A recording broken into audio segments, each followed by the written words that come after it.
Hi viewers, welcome to our channel. ప్రస్తుతం మనతో పాటు సీనియర్ జర్నలిస్ట్ దాము బాలా సార్ వారితో మాట్లాడదాం.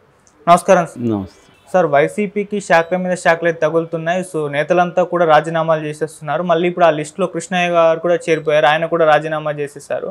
మరి 11 మంది నుంచి ఇప్పటివరకు అయితే 8 మంది ఎమ్మెల్యేలకు పడిపోయారు సార్. మరి మున్ముందు చూసుకుంటే ఇంకా ఖాళీ అయిపోయే పరిస్థితే కనిపిస్తుంది. మరి దీన్ని జగన్ గారు ఏ విధంగా హ్యాండిల్ చేస్తారు, మీరేం చెప్తారు సార్? జగన్కి అనేక షాకులు అనేక వైపుల నుంచి తగులుతున్నాయి. ఈ మధ్య లడ్డూది పెద్ద షాక్ అని చెప్పచ్చు జగన్కి. దాన్ని డిఫెండ్ చేసుకోవడం చాలా కష్టంగా ఉంది. ఎందుకంటే ఇది వైడ్గా వెళ్ళిపోయింది ప్రపంచవ్యాప్తంగా. సో నమ్మేవాళ్ళు నమ్ముతారు, అబద్ధం అనుకునే వాళ్ళు అబద్ధం అనుకుంటారు. ఏదేమైనా అది కొంత డ్యామేజ్ అయింది. దాన్ని డిఫెండ్ చేసుకోవడానికి జగన్కి మనుషులు సరిపోవట్లేదు. పేరుకేమో 42 మంది మంత్రులే 42 మంది ఉన్నారు జగన్ క్యాబినెట్లో. ఇంతకుముందు రెండు టర్ముల్లో అంటే 2 సార్లు ఇచ్చాడు కదా. 42 మంది మంత్రుల్లో ఇవాళ మిగిలిన వాళ్ళు ఎవరు డిఫెండ్ చేయడానికి? 5-6 మంది కూడా మిగలలేదు. సో ఈ కాంటెక్స్లో ఇప్పుడు కొత్తగా ఇంకొక షాక్ జగన్ తగిలింది. అదేంటంటే ఆర్ కృష్ణయ్య, రేగా కృష్ణయ్య ఆయన పేరు. ఆయన బీసీ సంఘం నాయకుడు, విద్యార్థి ఉద్యమాల నుంచి ఉంటున్నారు. ఏకైక సుదీర్ఘ కాలం పాటు ఉన్న ఏకైక బీసీ నాయకుడిగా ఆయన చెప్పుకోవచ్చు. ఆయనకు పిలిచి మరీ జగన్ గమ్మ అదేదంటారు కదా, పిలిచి పిల్లనిస్తే కులం తక్కువ అన్నాడని సామెత ఉంది, పాత సామెత. అలాగే ఈయన గమ్మ నుండి ఆయన్ని పిలిచి మరీ ఇతనికి రాజ్యసభ ఇచ్చాడు 2 ఏళ్లకు ముందు. ఇప్పుడు అతను జగన్కి ఏమి చెప్పకుండా ఏం చేయకుండా రాజీనామా చేసేసాడు. నిన్న వెళ్ళి జగదీప్ ధన్ఖడ్ రాజ్యసభ చైర్మన్ ఆయనకి రాజీనామా సమర్పించాడు. దాని తర్వాత ప్రెస్ క్లబ్లో మీటింగ్లో మాట్లాడాడు. సో తాను చెప్తున్న కారణమైతే నేను బీసీ ఉద్యమాల కోసం పనిచేయడం కోసమే రాజీనామా చేశానన్నాడు. మరి కొత్తగా బీసీ ఉద్యమాలు చేయాలి ఎప్పటి నుంచో చేస్తున్నాడు.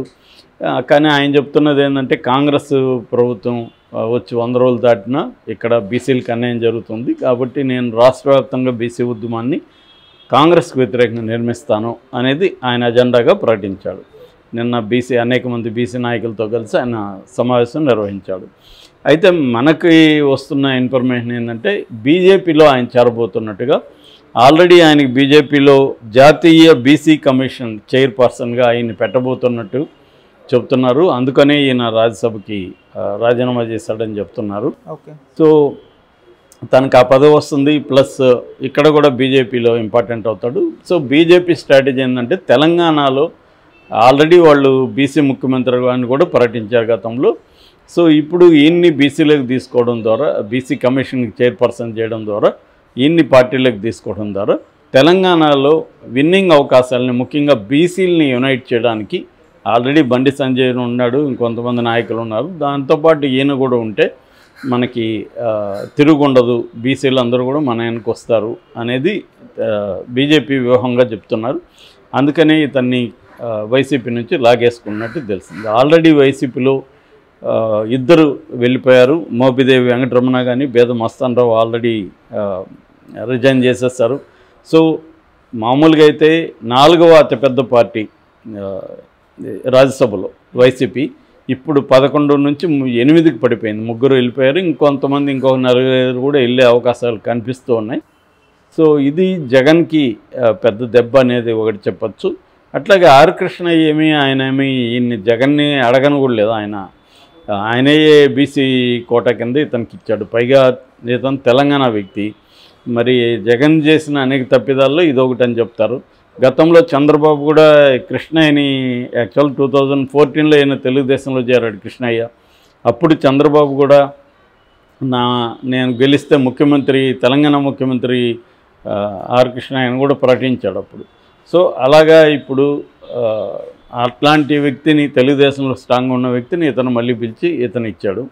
సో ఓవరాల్గా ఏంటంటే జగన్ ఒక సోషల్ ఇంజనీరింగ్ ఏదైతే అనుకున్నాడో అది దారుణంగా ఫెయిల్ అయింది. అంటే నా బీసీలు, నా ఎస్సీలు, నా మైనార్టీలు ఇలా మాట్లాడుతూ చేశాడు. వాళ్ళు ఇవాళ ఇతని వైపు లేరు. హరికృష్ణయ్య లాంటి వాళ్ళు ఉండరు. ఏంటంటే ఇవాళ ఎవరు కూడా నాకు ఇది మేలు చేశాడు కాబట్టి నేను వాళ్ళతో ఉండాలన్న ఫిలాసఫీ ఎవరికి లేదు. అంటే పాస్ట్ అనేది ఇవాళ క్రైటీరియా కాదు, ప్రజెంటు ఫ్యూచరే క్రైటీరియా ఎవరికైనా. అంటే ప్రజెంట్లో నాకేంటి, ఫ్యూచర్లో నాకేంటి, ఈ రెండే ఉంటున్నాయి తప్ప పాస్ట్లో నాకు ఇది చేశాడు కాబట్టి నేను ఇతనితో లాయల్గా ఉండాలనే పార్టీ లాయల్టీ అనేది పోయేసింది. నేను చాలాసార్లు చెప్తుంటాను, మీన్స్ అండ్ ఎండ్ అనే కాన్సెప్ట్ ఉంటాయి. అంటే ఎండ్ అంటే లక్ష్యము, మీన్స్ అంటే ఆ లక్ష్యాన్ని చేరుకునే మార్గం. సో మామూలుగా గాంధీయన్ ఫిలాసఫీ ఏంటంటే మీన్స్ బాగుండాలి, ఎండ్ బాగుండాలి. అంటే లక్ష్యము బాగుండాలి, దాన్ని చేరుకునే మార్గం కూడా బెస్ట్గా ఉండాలి, ఐడియల్గా ఉండాలి, నైతికంగా ఉండాలి అనేది గాంధీయన్ ఫిలాసఫీ.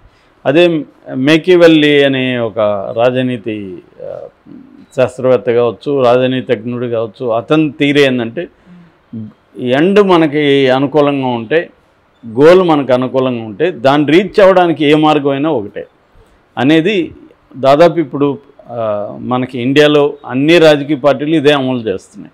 సో లక్ష్యాన్ని చేరుకోవాలి, ఒక లక్ష్యం ఉంటుంది వీళ్ళకి. ఆ లక్ష్యం పెద్ద పదవి కావచ్చు, లేకపోతే తన గ్రోత్ కావచ్చు, డబ్బు సంపాదించడం కావచ్చు, ఏమైనా కావచ్చు. ఆ లక్ష్యాన్ని చేరుకోవడానికి ఎట్లయినా వెళ్ళొచ్చు, ఏ మార్గంలో. అది మంచి మార్గంగా ఉండాలనేది ఏమి లేదు. ఇది ఇప్పుడు అందరూ రాజకీయ నాయకులు చేసేదే. కాబట్టి ఎందుకంటే ఇంతకుముందు పార్టీ లాయల్టీ అనేది ఉండేది. కాంగ్రెస్ వాదిగా చనిపోవాలి, కాంగ్రెస్ అని, లేదా బీజేపీ అనో, కమ్యూనిస్ట్ అనో, ఇట్లా పార్టీలకు సంబంధించి ఒక సిద్ధాంతం ఉండేది. వాళ్ళకు కూడా పనిచేసే వాళ్ళకి కూడా పార్టీల పట్ల లాయల్టీ, విశ్వాసం ఉండేది, నిబద్ధత ఉండేది. ఇవాళ పార్టీలకు కూడా ఏ పార్టీకి ఐడియాలజీ లేదు. అందరి ఐడియాలజీ ఒకటే, అధికారమే ఐడియాలజీ.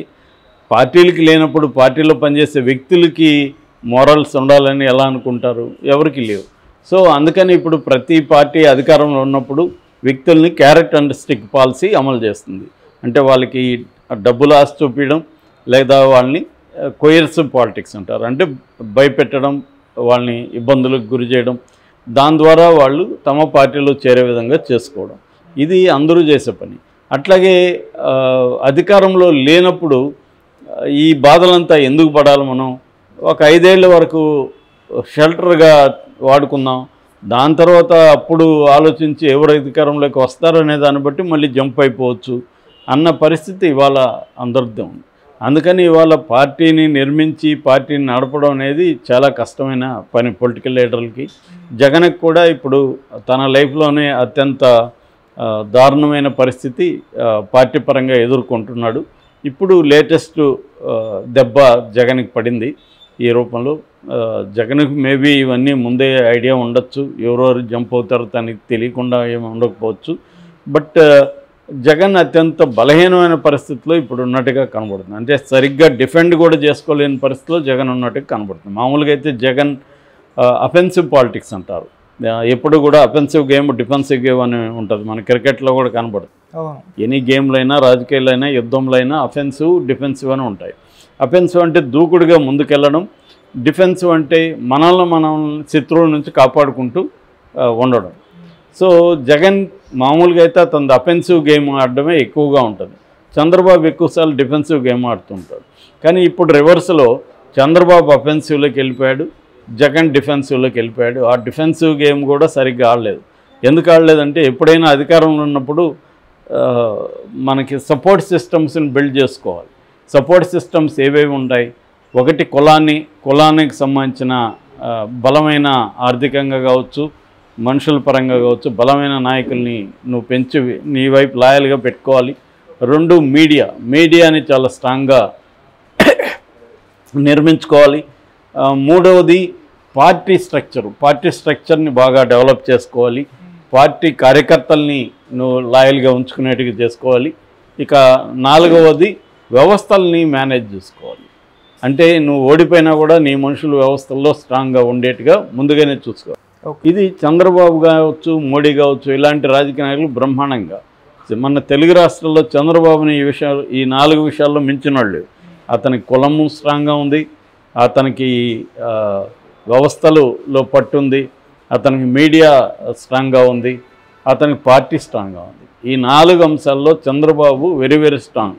అందుకనే ఆయన ప్రతిపక్షంలో ఉన్నప్పుడు కూడా జగన్ని ముప్పు తిప్పలు పెట్టగలిగాడు. సో దీనికి కారణం ఏమంటే 4 వ్యవస్థలు చంద్రబాబు స్ట్రాంగ్గా ఉన్నాయి, జగన్కి అవి లేవు. అక్కడ బలహీనంగా ఉన్నాడు. సో ఇప్పుడు మరింత బలహీన పడిపోయాడు. దీని నుంచి జగన్ ఫైట్ చేసి కోలుకుంటూ